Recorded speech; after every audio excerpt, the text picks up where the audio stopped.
Thank you for a wonderful presentation. I think really exciting data and important data. I have the pleasure of now introducing Xavier Llor.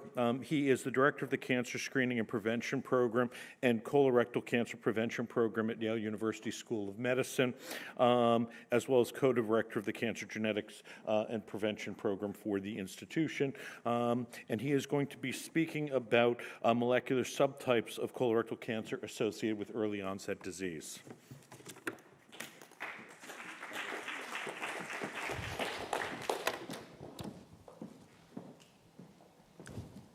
Very good.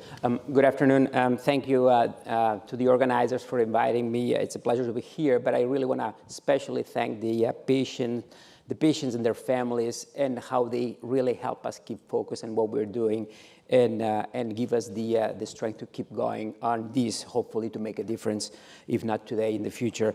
So if I learn how to move the slides here. Here we go. Right. So I'm going to get you back to 2009 approximately, because this is where things started, and they come in almost a logical way.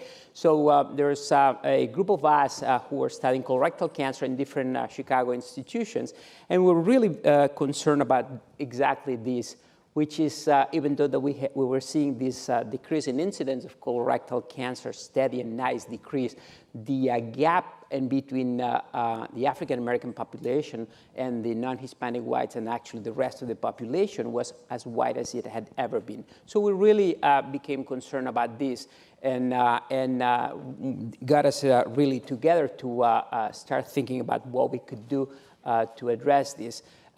This could have some access of care reasons, which are all well recognized, and definitely the rate of screening colonoscopy, as we know, is lower in the African-American population. But we're also being mindful that some populations with lower risk of African-Americans actually had lower screening rates for colorectal cancer. So definitely access of care being an important factor was not the answer for everything. So that's why we really decided that given that we did not have the cohorts to study those disparities, that we really get together and we put together a Chicago Colorectal Cancer Consortium, which is a comprehensive study on colorectal cancer with particular emphasis in addressing disparities. And the main goals were establishing a large, robust, and well-characterized and multi-ethnic database and biological repository of colorectal cancers with a high proportion of African Americans, and study molecular and genetic features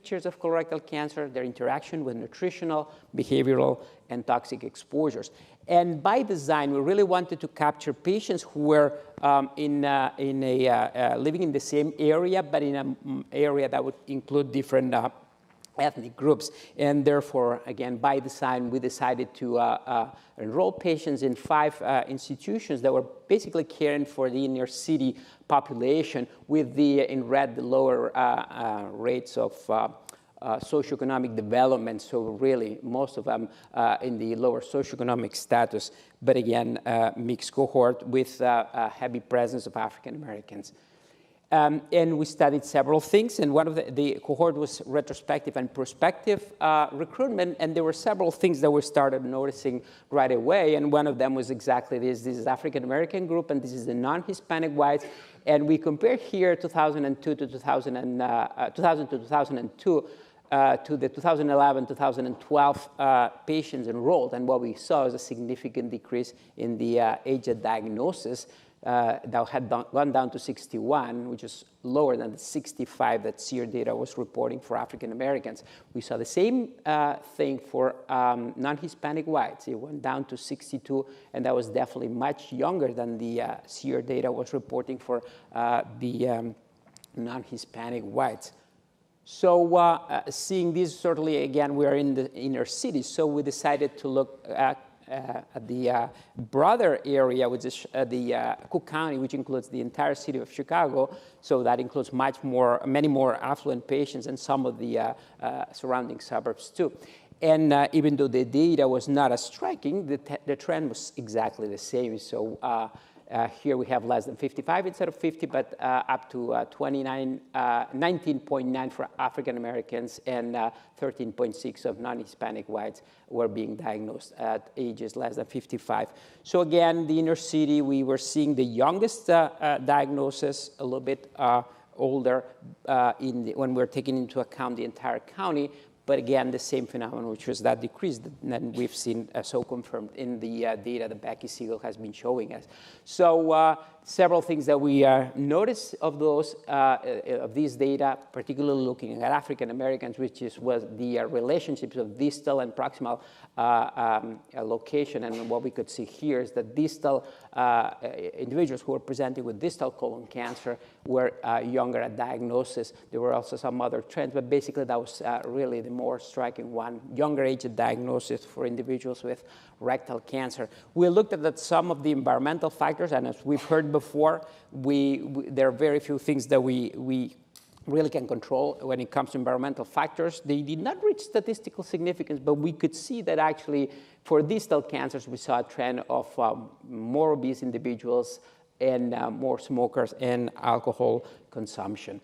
So we really, with this kind of background, the goal was really to try to understand biological differences in colorectal cancer among African Americans through the analysis of somatic mutational, copy number variation, and methylation profiles, and compare features among the younger individuals versus the older individuals. This is the first thing that we did. It was like looking at the mutational alterations. So we proceeded with exome sequencing analysis of 45 of these African-American individuals. 43 of them were microsatellite stable. 2 of them were hypermutated, but they did have poly mutations, and we did exclude those from this particular analysis. By the way, the frequency of the mutations poly was about 4%, which is pretty similar to this TCGA that was reported in the TCGA. And then we identified the driver genes through the through mutational analysis through the MUTSEQ tool. And what we saw was that there were 32 recurrent mutated genes identified. Each of them had at least 3 non-silent mutations. And of those, 7 out of the 32 were really well-established colorectal cancer driver genes. But some of them, there were 2 actually that were novel genes that were also reasonable drivers, PREX1 and BCL9L. We looked at the specific percentage of mutations of these known driver genes, and what we saw comparing between in all these cases, and what we saw is that the frequencies of P53 and KRAS mutations in this group of African American patients with colorectal cancer was similar to the one reported by the TCGA. Yet the frequency of APC mutations in this group was only 63% compared to the reported in the TCGA for non-Hispanic whites, which was 80%. So in that particular group, we're seeing lower frequency of APC mutations. So we went on and tried to figure out what potential clues we could have with this group of APC mutation negative cancers. And one very consistent one was at diagnosis. So we saw that individuals that were diagnosed at a younger age were more often having APC mutation negative tumors. There are other variables that were non-significantly different, and even though it was close to significance, the presence of previous cancers.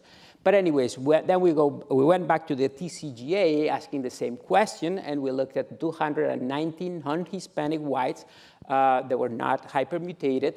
181 were APC mutation positive and 38 were negative, and we saw exactly the same. So there was an association of APC negative tumors with younger age at diagnosis. So confirming the same data that we were seeing in our original data set. Then we went on and tried to see what, well, there's very few minutes left here. I have to move swiftly. So anyways, we looked at the mutation frequencies, and what we also saw is that the tumors with APC mutation with APC mutations had about 170 mutations versus 107. So the APC negative mutations had a lower number of overall mutations. Then we looked at the mutational spectrum. We looked at different things. One of them was mutagenesis patterns, and another one was copy number variation. When it comes to mutagenesis patterns, we look here at frequencies of mutant triplets in exome sequencing data. As expected for MSS tumors, we saw predominance of C2T mutations in CpG dinucleotides, and there were no differences between APC positive and APC negative colorectal cancers. But there were differences here when we look at chromosome arm gains and losses with substantially lower levels in APC negative tumors compared to APC positive tumors. So we're left with a group that actually is younger individuals, APC mutation negative. They have less number of mutations and significantly lower number of chromosomal arm gains and losses, so really a lower level of mutational burden overall. So really, with that information, we really had to turn to other alternative explanations that could really underlie this group. And we went to the epigenetics. So what we did is we compared APC positive and negative tumors. And what we really saw is that while APC positive tumors were showing genome-wide hypomethylation and focal hypermethylation, the opposite was true actually for APC negative tumors with genome-wide hypermethylation but focal hypomethylation. We went to the TCGA using 200 most variable DMRs in the TCGA and really saw the same results. This is just a summary, and this is just showing here on the right side the type of regulatory regions that were hypermethylated in these APC mutation negative individuals. So looking specific genes that are driver genes, we saw that the 3 TCGA identified driver genes, SOX9, GPC6, and HLA-1804 were hypermethylated in the APC tumor, whereas the same sites were hypomethylated in the APC positive tumors. And promoter hypermethylation in APC negative tumors were also observed in Wnt signaling, and some of the Wnt signaling key genes such as GATA6, TET1, FAT1, and GLIS. So in summary, we have a group that's younger age of onset, associated with APC negative individuals. Therefore, those tumors more often are more often negative for APC mutations. These tumors show fewer somatic mutations and copy number alterations and do have an increased level of overall hypermethylation than APC positive tumors. APC negative colorectal cancer are associated with novel DNA methylation signature, which is characterized by hypermethylation of select regulatory regions affecting particular genes in the Wnt signaling pathway. Thus, methylation of genes in the Wnt signaling pathway may actually allow bypass of somatic mutations in APC. I just want to acknowledge the tremendous group of individuals who really worked on putting together the CCC group and this terrific group of collaborators that really make this study possible. Thank you very much.